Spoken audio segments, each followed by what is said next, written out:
I'll show you how to turn on subtitles and caption on YouTube. If you find this useful, consider subscribing and liking the video. So while you're on YouTube, on the video you want to turn on subtitles for, scroll down to the bottom and you're going to see this button that has this sign CC on it. Click on it. For instance, if I play this video, you'll see that there's no caption on it. So, but when I click on this, you see now that the caption appears. Then if you want to change the language of the caption, click on this setting gear here. Scroll down to where you have subtitles. Click on this arrow. Then here you have auto generate, that is English. And then you can click auto translate here. When you click auto translate, you're going to have options to choose any language you want. So you scroll down until you find the language you want.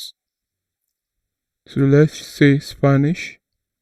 And now if we play it, once again looking to get in behind the Wigan defence. Lovely little flick from Park. Good you can touch see onto his now left that the foot. caption has Hits it changed to Spanish. really firmly, trying to beat Kirkland at his near